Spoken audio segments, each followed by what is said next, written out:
Acknowledging unpleasant situations that didn't occur is hard, but these events shape the economy and markets. Let's take a look at the Treasury General Account, TGA, which is like the US Treasury's bank account at the Federal Reserve. The TGA, originally created as a backup reserve for debt crises, grew significantly during the pandemic. An increase in the TGA indicates that the government is selling securities and getting cash, with less money circulating in the system. However, this doesn't affect the overall money supply.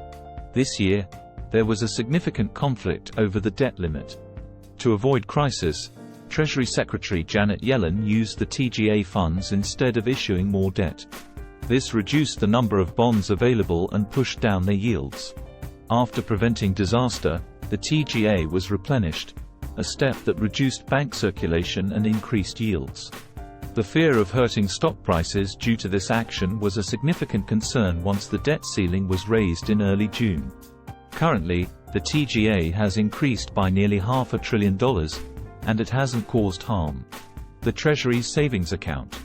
In his commentary, Alex Saunders from Citi mentions that the reaccumulation of the Treasury General Account, TGA, removes a potential obstacle for equities, weakening one of the major arguments against them.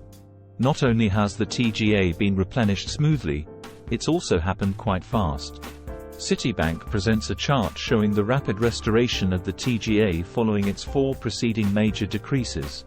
The speed of this restoration compares favorably with the fastest ones in the past.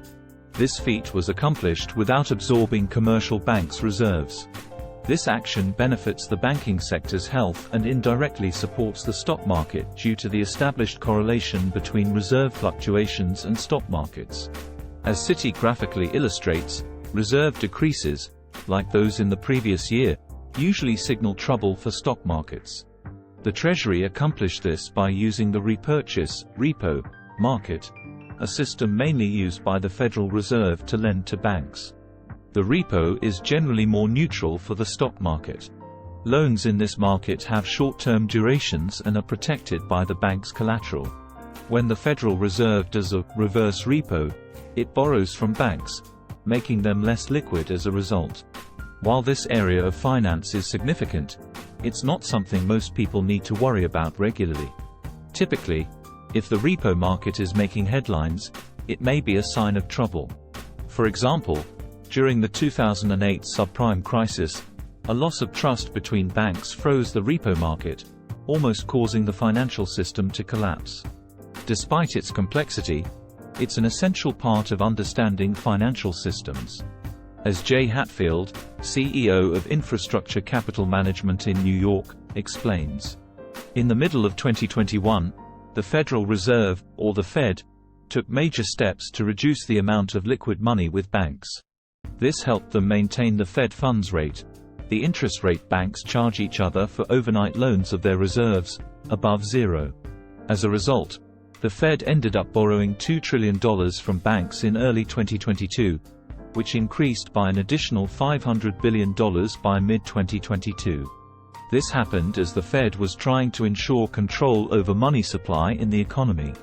Then, in May 2022, the government struck a deal regarding the debt limit. At this point, the Treasury's cash deposits at the Fed were $40 billion.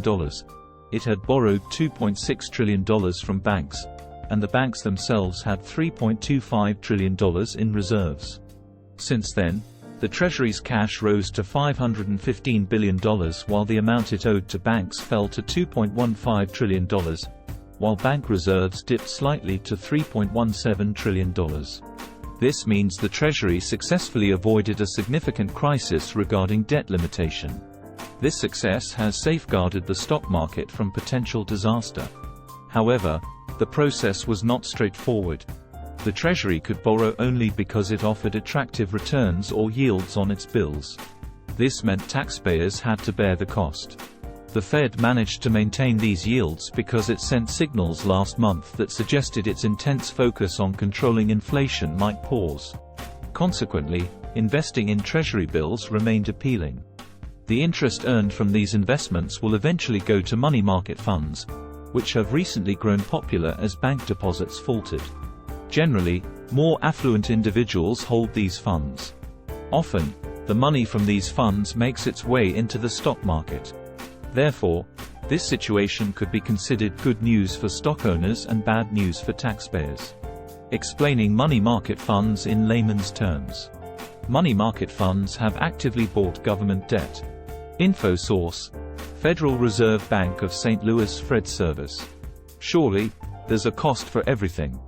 As Merrick Chapman from the Exorbitant Privilege newsletter puts it, regardless of whether the cost lands on the Federal Reserve or it's footed by the Treasury through increased rates on Treasury bills, a substantial toll on government resources will need to be paid. This hefty cost lands at the doorsteps of banks and money market funds as a result of past policies. This need for additional cost reflects the ongoing expansion of fiscal policy that the central bank and Treasury have decided upon. There's no such thing as a free lunch. However, some things didn't go quite as planned or didn't pan out as expected. Understanding China's economic slowdown. Where do we go now? Data pointing to slowing economic growth has caused many to lose optimism about a significant upturn in China's recovery. The gross domestic product, GDP, rose at a pace of 6.3% in the second quarter compared to a year earlier, slower than projected. It's noteworthy that during that past year, many cities grappled with lockdowns. Moreover, growth during the second quarter itself was just under 1%, a bit slower than in past quarters. For the first time since the COVID-19 outbreak in 2020, the prices across the economy dropped, signaling a clearer risk of deflation. In light of the slower growth, there's a renewed call for stronger financial incentives, stimulus, which some believe could increase spending within China's economy and, hopefully, across the globe. However, initial reactions suggest that current figures aren't alarming enough to warrant any major stimulus. China's central bank, the People's Bank of China, has reduced its injection of policy loans to the lowest since November last year. This move was read as a caution not to overhype the chances of increased stimulus, although it hinted at the possibility of the central bank providing more support to the economy. The bank maintained stable interest rates after a reduction in the previous month. Policymakers said they have leeway to relax monetary policy if required and suggested a plausible adjustment in reserve requirement ratios for banks.